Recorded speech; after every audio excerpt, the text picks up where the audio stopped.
Riesling Pyment Mead, Part 2.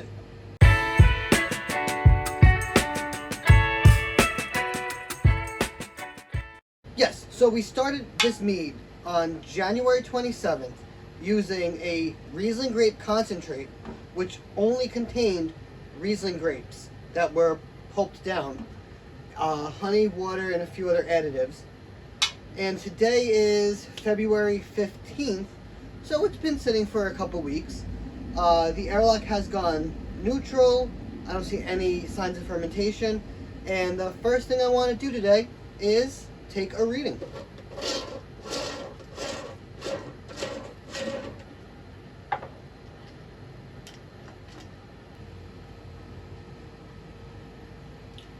And we're sitting at a 1.000, which is cool.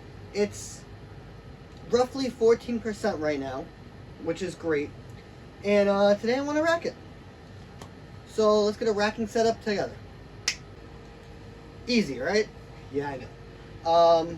Next thing we want to do is take our auto siphon, which is my preferred way to extract the liquid from this vessel and get it into this vessel without introducing too much oxygen and using gravity as our friend. What I'm going to do is put one side in here, put the other side, and side note real quick, there's a cap. It comes on and off.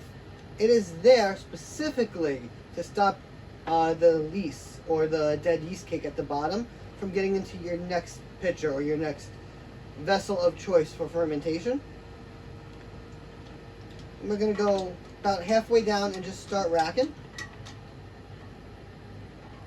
Then we can place it to the bottom.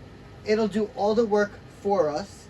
I'm also going to, while that's happening, take this and carefully pour it down the side because I don't really want to waste it. The next thing I kind of want to do, but I also really don't want to do, is try it out. Now, I can smell this because I'm in the same room with it, and it is a young brew. It smells green. It's not going to be enjoyable. But here's the thing. I want to taste it for the acidic component and the tannic component that this brew currently is. Because I know it's dry, so I know it has no sweetness. But because this was mashed up grapes, and it doesn't say if it's just the pulp or if it's also the skin, I don't know that there is going to be tannin in there yet.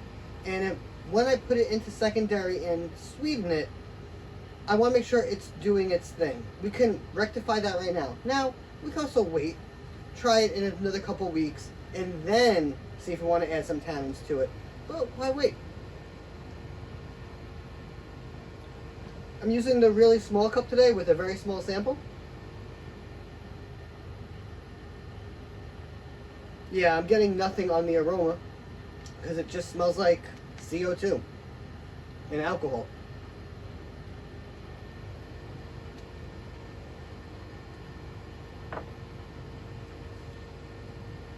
There's definitely a tannin component to it.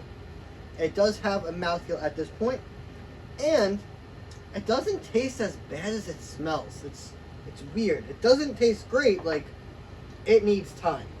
It needs a lot of time. But it's not bad at this point. Now, I want to sweeten it, but there's a couple things I have to do in order to do that. One, what sweetener am I going to use? Honey might be nice, but this is a Pyment, and I want to use a little bit more of this Riesling concentrate. So I'm going to add roughly, I'm not going to weigh it this time, but I'm going to add roughly 8 ounces or so, and then I'm going to take another hydrometer reading. I'm also conflicted, but I know the answer already. My goal was to put it into one of these, my typical 1-gallon glass fermenters, but it's already over a gallon and I'm adding more product, and it might re-ferment. So because of those factors, I think putting it into another big mouth bubbler is the way to go. There was just no way really around it for this one. I also want to say, I feel like once this starts to clear out, the lees kick at the bottom with all the pulped grape skins and grape parts is going to be quite a bit of lees on the bottom, which means, and I go into my secondary phase, so, or tertiary, or when I'm letting it clear out and do its thing, it might go into a smaller fermenter then, but for now, it'd be a little risky, and I just don't want to do that. Now, you have to be careful while mixing it at this stage. There's a lot of alcohol in here, too much for there to be acetofactors as a problem, because it will not turn to vinegar at this stage. But we still could oxidize it. Now, because it's a very young brew, and it's full of all those new brew gases, it's probably a little protected. But how much? Really hard to say. All right, let's take our new gravity reading.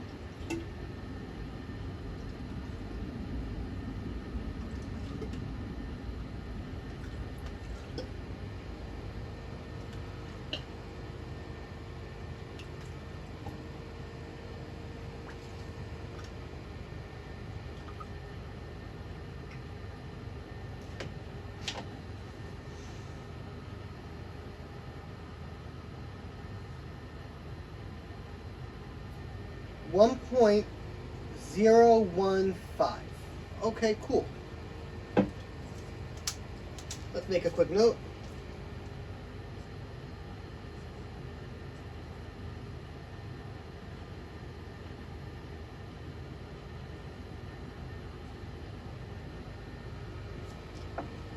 And maybe today's date. That'll help us out a little bit later on. Now, the whole reason I always put into the pitcher is I don't want to kick up the lees in the bottom of the fermenter before I rack it. In this case, it doesn't really matter. I'm just going to put it right back into the pitcher.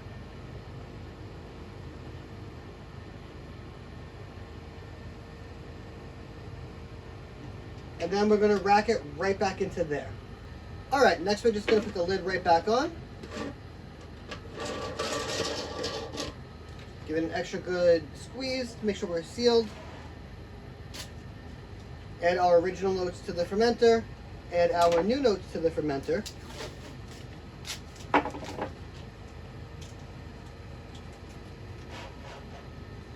And now I'm going to give it about 2 weeks. What we're looking for to see is, does it kick up a new fermentation? Does it clear out? And overall, just giving it a little time to do its thing. Now for me, that's going to be roughly 2 weeks. For you, it's going to be about a couple seconds from now. So stay tuned. The current date is 2/28. It definitely showed signs of re-fermentation. And now what I want to do is see, did it go completely dry? If it did, I have a solution.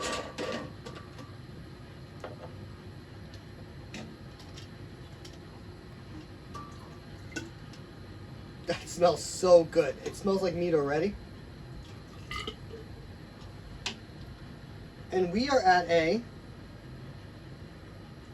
point.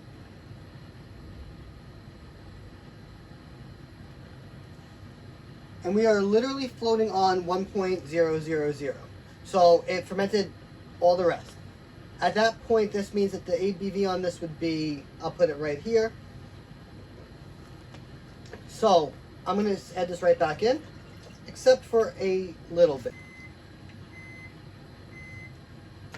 Because I want to try.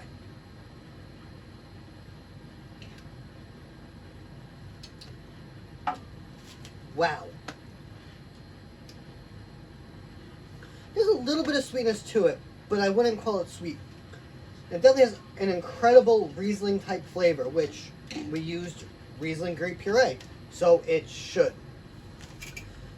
But there's two things I want to note. One, even after all this time, it has really not cleared out at all. It is very murky.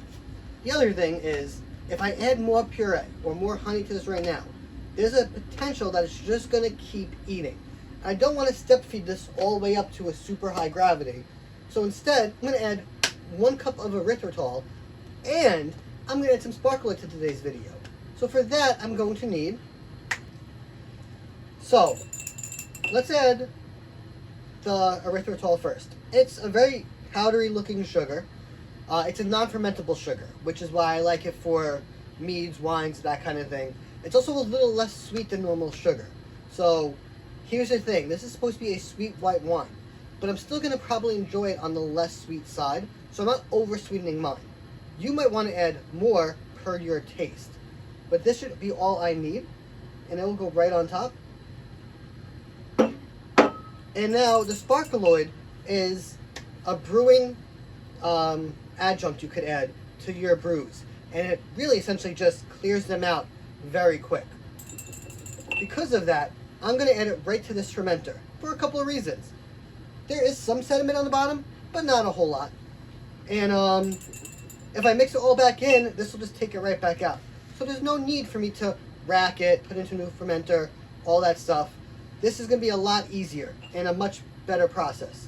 So I'm going to put that right on top. Now, sparkling calls for a cup of water and a tablespoon of the powder, boiling per 6 gallons. I have maybe 1.5 gallons in here, so I went with half a cup of water and half a tablespoon, and it's going to be more than I need. But anything that's left over will just fall out of solution and go back into the bottom of the fermenter. Now, we have to give it a good stir because we want to mix those sugars in, but it doesn't have to be that big of a stir. And if you're worried about oxidization, look how much foam I have. That is all the gas that's trying to leave this brew right now. There is no chance oxygen is going to get in. Now, if I was whipping it real fast and splashing it all over the place, maybe. But this is no more dangerous than the actual art of racking is. So, I'm fine with it. And yeah, it got super murky again, and I knew it would. But now, I just have to give it another week or so, and it should be crystal clear. So we're just going to put this cap back on, and I will see you guys in a week. And so, it's been about 2 weeks since I added the sparkaloid and the erythritol to the fermenter.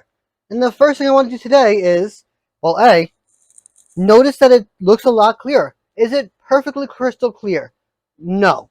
But it does have a lot more clarity to it than it did. So I'd say we were a success. Can you get it clearer than this? Absolutely. Am I worried about it? Absolutely not. And on first smell, it smells really good. There's still a little bit of off-gassing to it, so it does need a little bit more age. But I think we're safe right now to take a sample, take a reading, and bottle. Now, the reading isn't super critical at this point, because even after adding the sparkaloid and knowing what the tolerance was on this one already, I'm going to go ahead and say we know it's done. And the erythritol can't ferment, so I know it won't ferment out. But at least I'll know what the gravity of it is after the erythritol. So if you're following from home, you have a general idea of where yours could be if you want it to taste just like this one. That'll be our sample.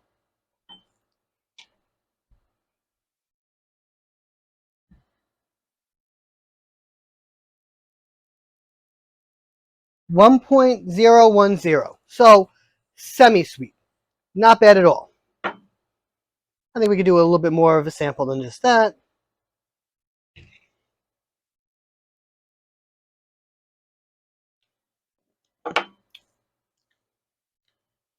It's crisp. It's lightly fruity and semi-sweet. It is really enjoyable. It tastes like a crisp white wine. Really fruity, semi-sweet, which is a little bit of that mead aftertaste you get from drinking mead, which is perfect. That's exactly what we wanted. This is 100% a Riesling Pyment, and it is delightful.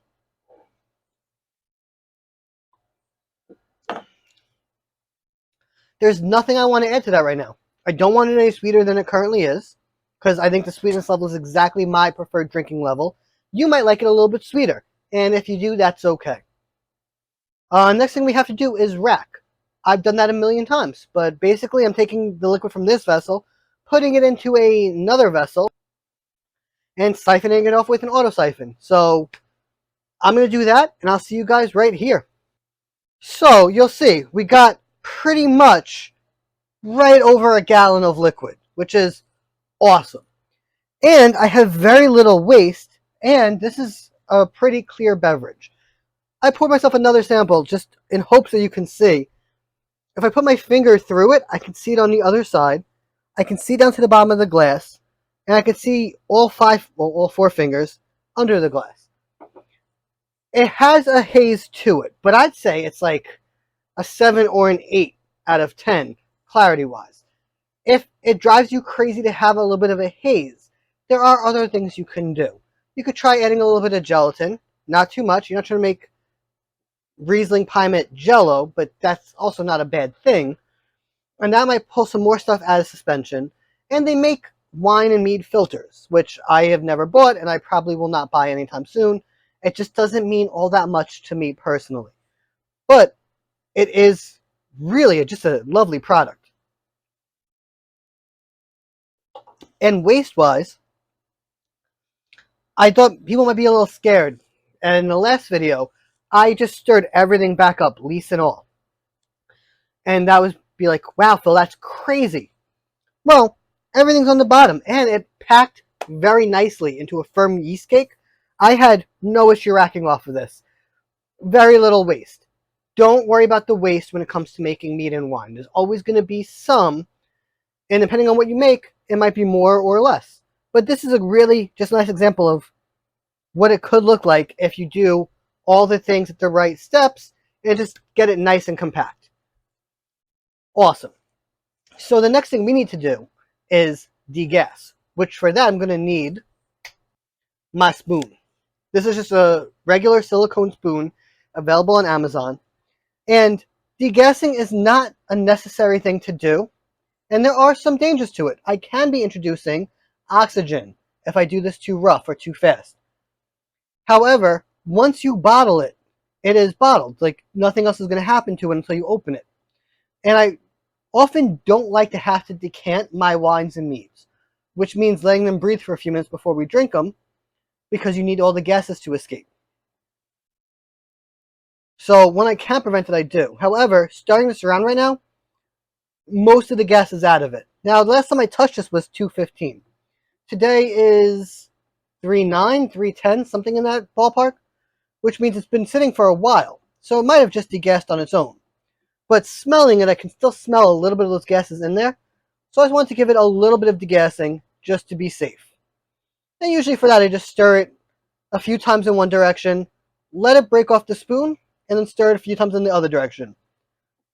Every time you do that, you'll see more bubbles form on the surface and break apart. Sometimes when it's very gassy, you might even see it sizzle. But it's not doing really any of that right now. I'm seeing some bubbles still breaking at the top, but for the most part it looks good.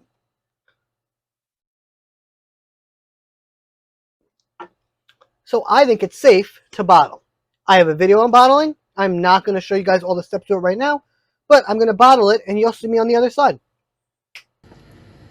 So after bottling, we end up with 5 full bottles, and it's awesome. Every single one of these bottles is completely useful. There was maybe half a cup worth of wine that I couldn't fit into a bottle, and that just gets drunk. Not a problem there. But this has been a huge success of a project. We got a delicious Pyment, which is a really cool mead. Tastes just like Riesling grapes, so we 100% nailed that. And I'm going to put 1 bottle away for a year. This way we have something to taste in a year from now. I'm going to probably drink one of these bottles sooner rather than later because it's really good and I want to show it off. And I'm going to put the other 3 into storage and have them over time. But that's what we have for this one. Really fun project. If you like this video, please give me a like. Really appreciate it. If you have any questions, comments, or concerns on any of the steps that you saw while making this video, leave them below. I'm more than happy to answer. And if you're not already, please subscribe. This will give you availability to my new content as soon as it comes out. But that's all I have for today. I'm Phil. This is Phil with Facts. And until next time, guys, cheers.